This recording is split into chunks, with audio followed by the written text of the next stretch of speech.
I'm Dane, and this is Dan Explains. Almost exactly a year ago, I did a video on modern Israel and how it got there.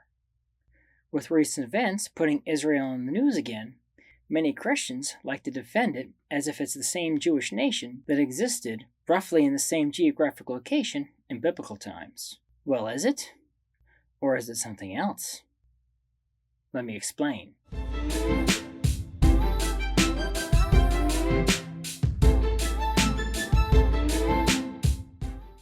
I already covered how the modern nation of Israel was created in my last video. Today, we're focusing on the connections between ancient Israel and modern Israel. I was born decades after the modern nation of Israel was formed. So, when I was a kid, I assumed ancient Israel and modern Israel were the same thing, until the subject came up and my mother corrected me, explaining that ancient Israel ceased to exist almost 2,000 years ago, and that the current nation of Israel was founded in the late 1940s. But she also tacked on the idea that the nation of Israel coming back was also a prophesied event. So Christians often associate the modern nation of Israel with the ancient one.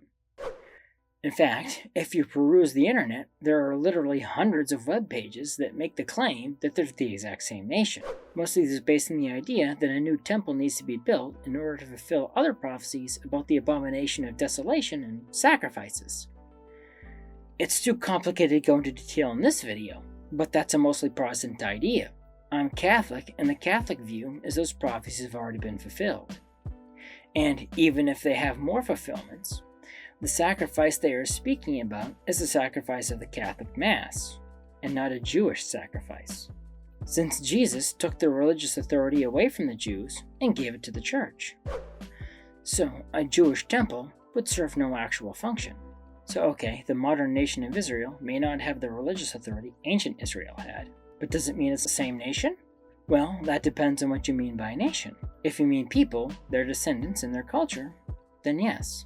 Although the Jews from Israel were dispersed after the destruction of the Second Temple around 70 AD, they have managed to maintain a separate cultural identity until the modern day. However, the nation of ancient Israel apparently ceased to exist with the destruction of Jerusalem by the Babylonians. As far as anyone could tell, the line of Davidic kings ended then, only to be rediscovered with Jesus. The current democratic Israeli government is nothing like the original nation of Israel, which was a kingdom. When the modern nation of Israel formed, they had an agreement with Jewish rabbinical leaders to adopt Judaism as their national religion. But like I said, they have no religious authority anymore. Now the Bible does speak of a restoration and a new Jerusalem. I already did a video on that subject as well, but here's a little bit of a spoiler. Jesus' New Jerusalem is not in modern-day Israel. One thing that I noticed, even as a kid, the forces, which most Christians would align with Satan, seem to be pushing really hard to destroy Israel. Why would Satan be trying to destroy Israel if it wasn't the same nation as ancient Israel? At least in the eyes of God.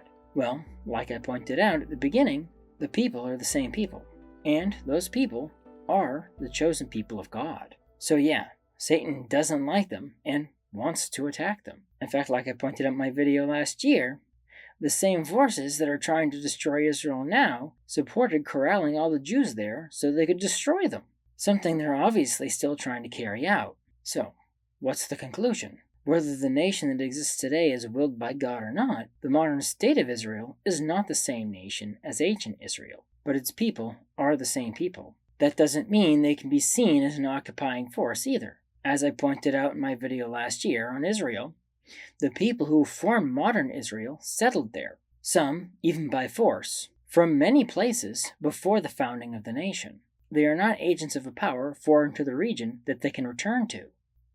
So, forcing them out would just force them to other nations, making them exiles again. Thank you for watching.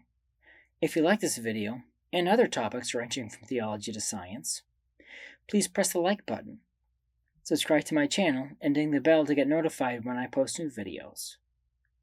Also, please support me on Patreon to get extra content and special perks. Link in the description. The more people support me, the more time I can dedicate to making videos like this one. So, until next time, have a great week.